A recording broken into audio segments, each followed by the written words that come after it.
Hey guys, how are you? Hey, it's Jason Schappert. Welcome. What's happening? Hey, thanks for having me. Everything you guys were saying was spot on. Speaking of that little drone with a cape, I have mine sitting right here. Oh, look at Okay, that. though. And it But looks like it's registered. But it's over 250 grams now with a registration sticker and a Remote Pilot 101 sticker. Right. So I'm Right. in trouble. So people are losing their ever-loving minds about this remote ID, Jason. What can Yes. you add to the conversation to kind of quell that? And do we need to be worried? I don't think we need to be worried. And I've been reading the comments, and it's the same when the Mavic Mini came out as such a good example of this big PR kind of uproar with everything. I think Jeff really said it best too, that there are benefits and there are disadvantages to this. Some of the benefits of where I believe this is going to go, and I shared this in my video this week, is we're going to have operations beyond visual line of sight because of things like remote ID. We'll have a night flying ability because of remote ID. We want to integrate into the National Airspace System. We want to be called pilots. Well, we have to play by the FAA's rules. And just yesterday, January 1st, it was mandatory ADS-B for all manned aircraft. We just went through the same thing in manned aviation with ADS-B. Every single vehicle on the ground at major airports has ADS-B. Everything is being tracked. They want to know where you're at. I know people are freaked out by this big brother watching me sort of thing, but if you're someone who is following the rules and doing your job appropriately, you're smart enough to see this as an asset and not as big brother watching me. Okay, well, let me play devil's advocate really quick, because there's talk about the different flavors of this. Yeah. And people are worried about being in rural areas, and they're saying, well, I can't fly if I don't have an internet connection. Can you speak to that? Absolutely. Standard, limited, and no ID. And that graphic you have is phenomenal, by the way. Standard is really where you're going to want to end up being because it gives you access to everything. This beyond visual line of sight, this night flying, this flight over crowds, everything else I spoke about can only happen with a standard remote ID. Limited is going to do just that, limit you. And no ID is going to put you in a predicament as well to really only fly at AMA fields, model aircraft fields. And by the way, if you're a model aircraft flyer, you're the one who should be the most worried about this. The hobbyist should be the most worried if you plan on just doing a no ID type thing, because it would be devastating to that market if you chose not to go with it. But, we had just as much of an uproar when we had to do ADS-B. And in 10 years, it'll be weird to see an airplane without ADS-B. In 10 years, it's going to be weird to see a drone that doesn't have remote ID.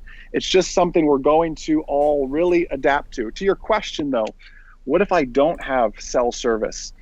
Am I in violation of that? Yeah. While I don't know that answer, there's 400 comments on the proposed ruling right now, and I think there needs to be about 3 or 4 times that. It's trending on regulations.gov right now, and please make sure every comment you leave has that, because I don't know that answer, and I'm writing mine up now this week and next week, and I'll share it publicly as well. That's one of my biggest concerns is, what if I'm in a rural area and I just don't have cell phone reception? I want to follow the rules, but help me follow the rules when I don't have cell phone reception. We have to also believe there's going to come a day and time for everyone who's scared about this big brother stuff.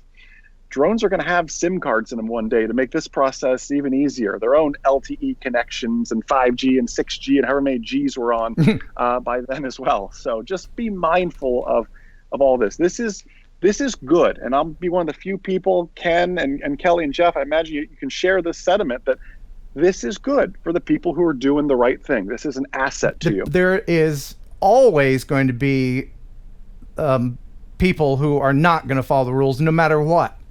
Sure. And the problem with that is this really, as it stands now, it's not enforceable. And I don't imagine there'll be a budget to create the FAA police department to make this enforceable.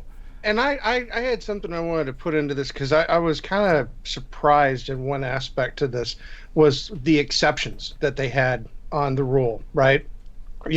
What was considered an exception. Because the one thing that I thought about today is that imagine the impact this has on the media using drones, or television using drones, the movies using drones. I mean, this impacts every single aspect of drones other than what they had listed as their exceptions.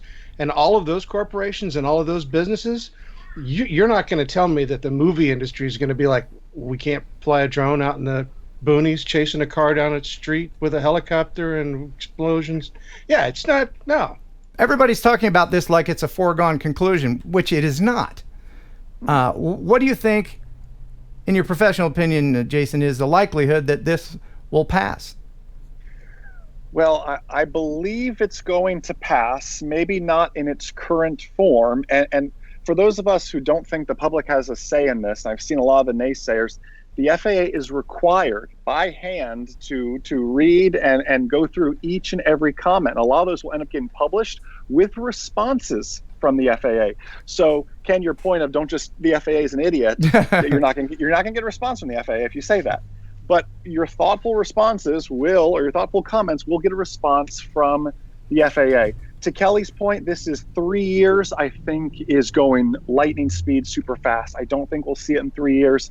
I think this is a 3 at the earliest, 5 more realistically type of year plan. The real buzzword I want everybody to start watching for is UTM, Unmanned Traffic Management. Remote ID is the start of UTM. UTM has advantages and disadvantages too, but if you really want the buzzwords to be watching for, add to your Google feeds and everything else, unmanned traffic management. Airbus is doing it, a lot of big companies. That's what you need to be watching, because remote ID is the start of that. And that could be an amazing system. It could be a really scary system for us too. I think that people are really worried about being relegated to what is essentially a drone detention center, to be able to have to fly, because there's people that aren't going to go through the expense to retrofit their drones with the needed stuff. But you have to remember also, once this 3-4 years from now, you're not going to have the same drone that you have now, quite possibly. And all of this technology and innovation will catch up, because, innovation always outpaces legislation. Yes. And so these might not be the same worries that you will have in a couple of years. But you're exactly right. I don't mean to cut you off. I apologize. Yeah. But some of this too can all be controlled via firmware. You're talking about drones getting old and outdated. What if this can be a simple firmware update instead? What if it's a mandatory firmware update that if I don't do this update, my props aren't going to spin? And it's just, it's dead on arrival right there. Like, there's a lot of weird things. Now we're talking manufacturer stuff, but there's a lot of weird twists and turns this could take. Yeah, well, it could have a company that makes some third-party device that you put on the top of your drone that broadcasts the information over the respective frequencies. I mean, there's a huge business out there for people to come up with solutions to be able to deal with this. UTM is one thing that I've watched considerably, as you've mentioned. One of the things that really had me kind of freaked out when I first read some of the stuff on that was the fact that UTM would offer the ability for them to remotely take access to your drone if there was going to be a collision, and take control of your drone and fly it away. Yes. I didn't like that idea. Well, the people that are coming up with the legislation aren't people who are drone people. They're not. A lot of people are just ignorant of the real world things that need to be done to keep everyone happy. But I think the drone community as a whole is worried that the Jeff Bezos type people are going to get the preferential treatment ultimately because of money, and then the rest of it, it's a battle for the skies. Like, if you're not able to have a drone that has all of this technology in it, you won't be able to take off at all, or you'll be able to fly it up to 30 feet and that's it. Or, I mean, there's crazy stuff that will pass through legislation and become regulations, and without even giving a thought, which is why it's so freaking important to go online and let the FAA know what you think about all this. You use elegant language. hold back on the exclamation points if you can. Yeah, I mean, I'm a cinematographer, drone. I like to go out and film stuff, and the ability for me to be able to just go and get in the car and randomly drive off till I see something that's worth filming, is one of the things I love doing. But the problem is that under some of these proposed rules, I wouldn't be able to do that. And that's the reason why I'd like to see those things changed. Couple questions for you, Jason. Sure. What about rednecks? You mean those who fly the outlaw drone? Is that who you're talking about? No, I'm saying, like, for real, in the real world, if Amazon wins the skies and starts sending stuff, here come my tube socks, somebody in Kentucky, sorry, Kelly, they're gonna be like, man, I tell you what, look at that thing, honey, get the gun, here comes another one. Let's see what we got. What do we got here? Oh man, shoot that thing down. They're not gonna care. They're not gonna care. What about rednecks? They have not taken Kentucky into consideration. Unfortunately, there is no remote ID on people like Kelly, but maybe we should embed a monitor on it just to be safe. I don't know. That's my proposal. Yeah. Now, on a serious note, what about hackers? Can these signals be faked? Like very much like the people that develop technology for me to be able to send a text to someone as someone else. They can disguise their ID. There's all kinds of things that are going to happen that need to be taken into consideration. All sorts of crazy things. The big thing, too, is who is providing this service? Right now, the FAA calls them UAS service suppliers, USS.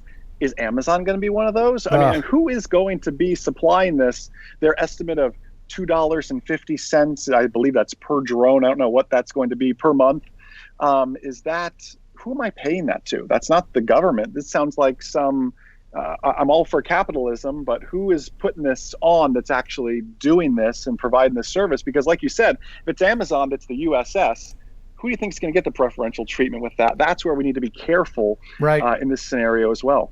Right. Yeah. Kelly? Is it going to get to the point, Jason, where 10 years from now, you're talking about 10 years from now, we're going to see this, or 10 years from now, we're going to see that. 10 years from now, drones are going to be separated into two categories, toy drones or hobby drones, or commercial professional drones. To buy a commercial professional drone, you have to have a Part 107 and show that to make that purchase. Wow, that's a bold prediction. I could certainly see it moving that way, but at the same time, just like Jeff said in the news earlier, that there's that tiny little one line, that 300-page monster document that it talks about weight, but then it talks about, well, we can change our mind too with all that. What if this happened to all drones, all toy drones, whatever you want to call them? It could be out a company-wide thing, and you've got to show your Part 107 certificate in the line at Best Buy. You never know where this could really go. By the way, WG Brown, he says, why banging on Kentucky? I do it because Kelly's in Kentucky right now, and that's the only reason. I love Kentucky. I do. It's my 50th favorite state. Okay. no, I'm just kidding. I'm just what am I saying? I don't know. So we don't need to worry, business as usual for now. Yes. Next 3 to 5 years. 3 to 5 years. But we have the power to influence what happens.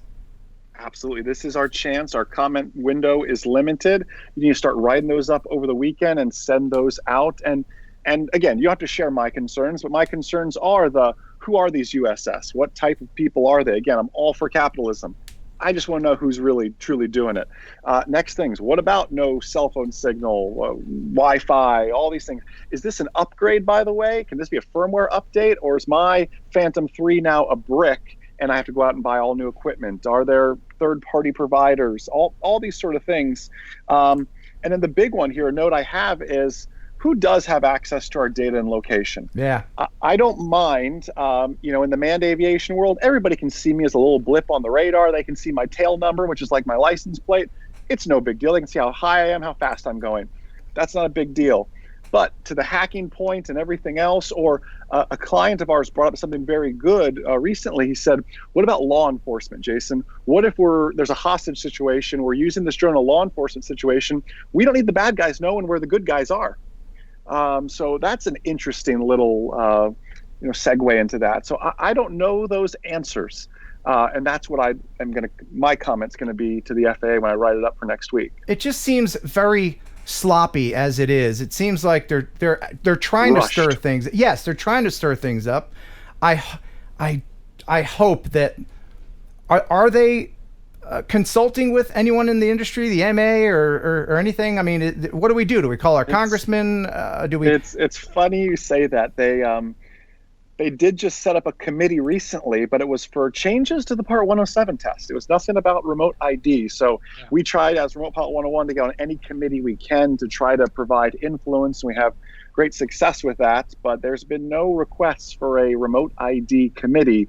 And I imagine there's, like you said so well, Ken, there's some deep pocket organizations who are, we're going to deliver, we're going to do this, we're going to do this. And they're predicting this future that's just not going to be there in 5 years. It's going to be an awesome, fruitful future, but it's not going to be, drones in a line for miles to see in 5 years. I just want the government to stay out of my business. I pay my taxes. If I want to fly my little camera drone, that's what I'm going to do. You stay out of my yard. Because me and Emma Sue, we going to do what we want. Get out of here, government. That was not state specific. And that's exactly how we dance in Kentucky too. That's all we can do is that little move. I'll tell you, I'm looking forward to going on to the FAA thing and reading Jason's response. And Jason, I know that I'm going to be responding to him, but I'm going to be going back through every single news article and finding every single little historical evidence that I can put and give them a lineage of the history of drones from 2015 to present, to let them know that there's no risk. The safety feature, the safety issues that they're so concerned about don't exist. It's all media driven in most cases. Super smart. So yeah. Kelly? Yeah. Jason, looking down the road 3 to 5 years from now, will I still be flying my GoPro Karma? And if so, can it be retrofitted with remote ID? I mean, if you don't shoot it down yourself, I think Ken's going to do it for you. The Karma. It's the right thing to do. Yeah. So take it out of its misery. Okay. Look, I know we're all having fun tonight. We're laughing. We're making funny accents. But ultimately, do people need to worry? I'm getting so many emails from people. That's it. I'm hanging up my drone. I'm selling all my stuff. Yeah. Because at the heart of this, one of the greatest things that drones have done for people is given them opportunity and hope. So many people are starting their own businesses. And I don't want that to be curbed in any way. This gives people freedom. There's handicapped people that write to me all the time. I'm not very mobile, but I'm free as a bird when I fly my drone. People, I don't want the magic of what this hobby is to have a black eye from stupid legislation. No, it's all the hype, clickbaity videos and articles out there that are pushing this. That's why I appreciate you guys just being such a voice of reason. And again, if you don't take anything else away from my little segment here, it would be, if you're doing the right thing, this is an asset to you. If you're following the rules, this is a benefit to you in the long run. Seriously. 2 more questions. If some version of this goes through, will this affect the Lance system? Because that has been a godsend to everybody and is just now starting to be dependable. Finally. Yeah. And Finally. So yes, I want to say yes, but I also think at the same time, again, trying to think ahead to this UTM thing, it could also totally uproot the Lance system. This could be the Lance making a slow little left turn and UTM working in to steal the show, and maybe using Lance just in remote areas, UTM in the major cities, and there might be a battle for power there. But you're exactly right. Lance is finally hitting its strides, and we might have 3 or 5 good years out of it. But it could put Lance on steroids, or it could kill Lance. I can't make a prediction on that just yet until we know what the actual rule is. Okay. But as it stands, UTM would take over, it sounds like. And what are your thoughts? And I have to mention this: the FPV community has always been kind of rebellious. They can take or leave the FAA. I know a few of them. Is the FAA going to go after FPV drones? Because, I mean, that's a whole different animal. That's a whole different animal. The majority, though, however, of commercialized FPV, whether it's racing or whatever, is done indoors or in a drone cage as well. Something like racing, using that as an example. Does this apply to the indoor environment? I don't know that answer either. I know this would be devastating, though, if you plan on just staying a hobbyist. I don't say that as someone who sells Part 107 test prep. I say that as someone who's read this 300-page document and said, if you go the no ID route and this gets implemented, you're just going to your model aircraft field, and that's all you're really doing, if that even, and if those even exist based on how hard this is going to hit that industry. How many people in the United States are Part 107 certified? Approximately. Approximately, we're in the, not including, I can tell you written tests takens in the 60 to 70 thousands right now. That doesn't include, though, people like myself who are already manned pilots and just added it on by taking a quick and easy little test. Okay, so a minority, certainly, of people that own drones.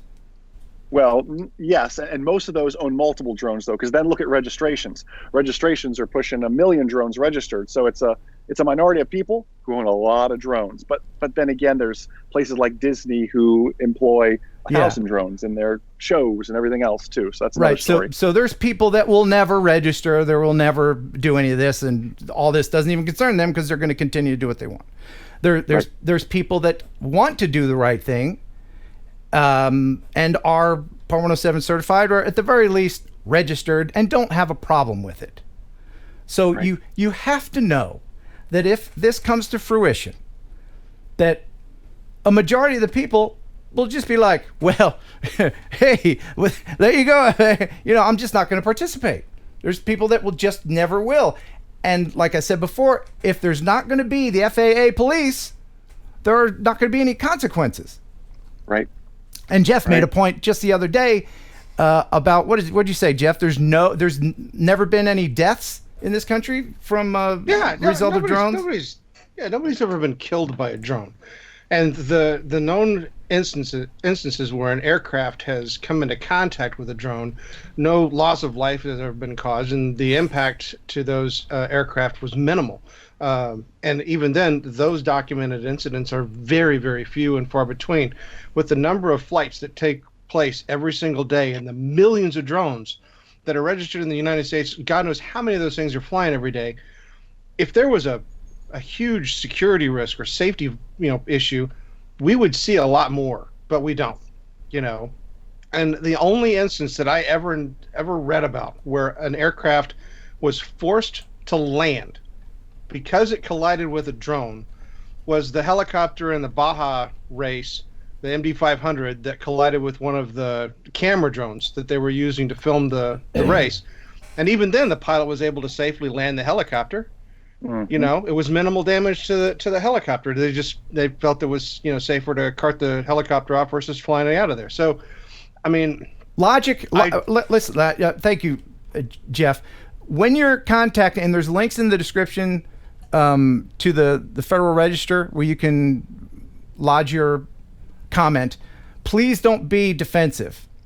Yes, it's so easy to use the kind of language that will put people off. Just use logic and be sincere, and hopefully those will sway whoever needs to be swayed. Yes, Kelly. And remember, government is not spelled G-U-B-M-I-N-T, just for you folks listening from Kentucky tonight. Are you sure? You sure it don't have some kind of apostrophe in it? G-U-B apostrophe mint. All right, Jason. I've got more news. You know that. Yes, the FAA Jason. is not dominating my news segment. Thank you so much for being on with us. Thank you, guys. Everybody, please check out remotepilot101.com. Yes. Even if you don't intend on making money with your drone, it's a great resource. That knowledge is power. So the more knowledge you have, the more power you have. And Jason, I will give you the final word on this, as we have almost 600 people watching live. What would you like to say to everyone? Again, if you're playing by the rules, this is your key to night operations without a waiver. This is beyond visual line of sight without a waiver. This is flight over people without a waiver. If you're playing by the rules, this will be an asset to you and to your business, and it opens up so many opportunities. Like I said, it could be Lance on steroids. They can really, truly tell where you're at if you're playing by the rules. But you need to make your comment, and hopefully you share some of the same concerns. There's the privacy, there's the no cell phone reception, there's a few little things in there that need to be sorted out. This is the number 3 trending thing on regulations.gov right now, and it should be the number 1 thing, I imagine, by the time Ken signs off here tonight. No doubt, with 600 people watching. The knee-jerk reaction of everybody is whenever the government decides to step in and make changes. Nobody likes changes. You know, my favorite shampoo, they changed the label once, and I couldn't find it. I know that sounds like such an old dude thing to say. I've had the same shampoo for 10 years, and I go into the Walmart, and I can't find it. They changed the color of the bottle. Oh, hell. Anyway, Jason, thank you. There's links in the description for remotepilot101.com. Use Heron18 to get 30% off. Jason Schappert, thank you so much for being on. See you guys next time. Thank you so much, guys. See y'all. All right. See ya. All right. See ya. Remote Pilot 101 is the most successful Part 107 test prep course on the market, with over 18,000 tests passed.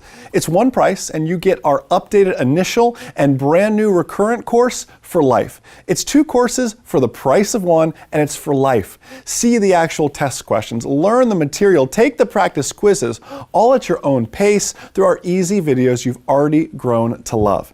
Visit remotepilot101.com to become a member for life and learn more.